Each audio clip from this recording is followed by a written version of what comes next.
Merci beaucoup, Caroline. Nous avions au départ pensé éventuellement que la France devrait taper un poing sur la table pour dire que non au troisième mandat. Parce que lors de son déplacement à Dakar au Sénégal, le président François Hollande avait dit « Le peuple africain trouvera dans l'espace francophone le soutien qu'il lui faudra ». Donc non au changement des constitutions. Alors, mais nous avions vécu un revirement de la situation, un changement au niveau des dires de M. Hollande. Ce qu'il avait dit à Dakar, il ne l'a pas mis en pratique. Et Madame Michaëlle Jean aussi, éventuellement, avait dit la même chose, qu'il ne fallait pas qu'on change la constitution d'un pays pour une personne. Ouais, c'est une chose de le dire, mais après... Éventuellement, après, ils ne l'ont pas faite. L'Union européenne n'a pas, au départ, envoyé des observateurs pour superviser les élections au Congo-Brazzaville, mais Madame Michaëlle Jean, qui est aujourd'hui secrétaire générale de la francophonie, a envoyé des observateurs. Monsieur Kafando, en l'occurrence. Michel Kafando, et qui n'a même pas terminé sa mission. Sa mission qui a été renvoyée, Manu Militari, pratiquement. Par le pouvoir de Brazzaville, parce que ce pouvoir ne voulait pas que la communauté européenne, la francophonie, notamment au travers Michel Kafando, ait l'œil sur le bon déroulement des élections à Brazzaville. Donc, bon, on en est là. Comment ça fonctionne, les élections au Congo? Là, c'est une première bataille dans la guerre, une première victoire. C'est pas terminé, là.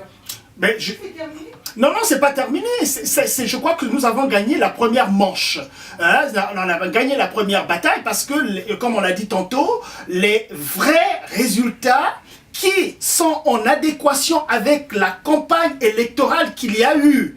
Et je vais dire quelque chose là-dessus, parce que par rapport à cette campagne électorale, M. Denis Sassou Nguesso est allé en campagne en premier lieu, c'est-à-dire pendant 2 semaines, il a sillonné tout le pays avec les moyens de l'État dans toutes les régions à faire sa publicité. Et quand il vient pour ouvrir la campagne électorale le 4 mars passé, il reste très peu de temps à l'opposition, n'est-ce pas, de battre campagne sur toute l'étendue du territoire.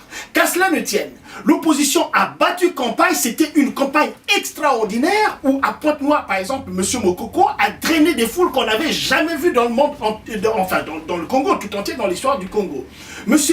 Parfait Kolela aussi a drainé des foules, donc toutes les personnes qui sont opposées à M. Sassou Nguesso ont démontré combien ils étaient populaires. Et M. Denis Sassou Nguesso, ces foules, en fait, il fallait financer les gens, il faut donner de l'argent aux gens pour qu'ils viennent à ces rassemblements. Et ça c'est quand même dommage. Et donc, la traduction de cette campagne s'est faite dans les urnes, où évidemment, M. Denis Sassou Nguesso a été battu à plate couture dès le premier tour. Mais il n'y a pas eu de violence là-dedans. Non. J'en comprends dans tout ça, M. Sassou Nguesso n'a pas eu de violence comme on aurait pu voir.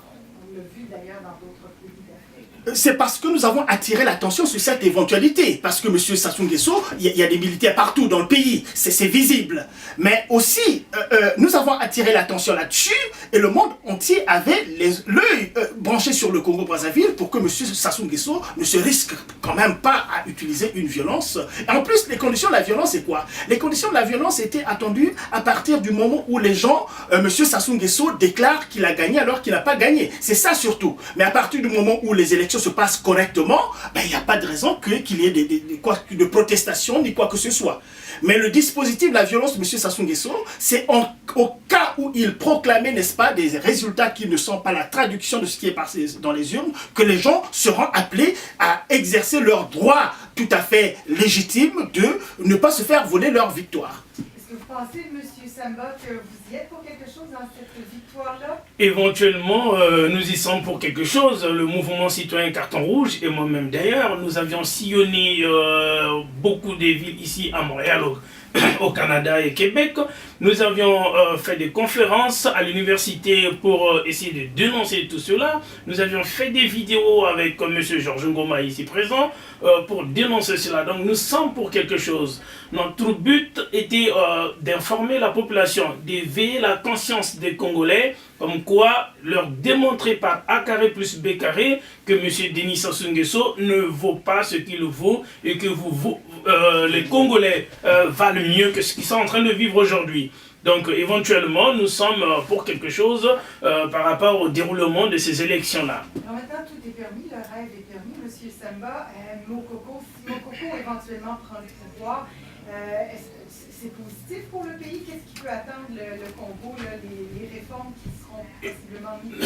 Éventuellement, c'est vraiment un très bon avancement et j'ai moi-même personnellement lu le projet de société de M. Jean-Marie Michel Mokoko. Je vous dis, Caroline, que c'est un très bon projet de société. J'ai lu le projet de société de notre candidat qui est sorti deuxième, donc Guy-Brice Parfait-Kolela, qui prend l'idéal, le modèle québécois, canadien. Et je salue ce projet de société. Et nous sommes confiants que ces deux candidats pourront mener à bien le Congo. Parce que sur l'éducation, par exemple, le Congo utilise un système éducatif vieillissant, très ancien. L'éducation au Congo n'a jamais eu de réformes depuis les années 1950. Donc voyez-vous cela. Il y a de la place à la réforme. Il faut réformer tout au Congo et c'est le projet de société dont a proposé M. Jean-Marie Michel Mokoko.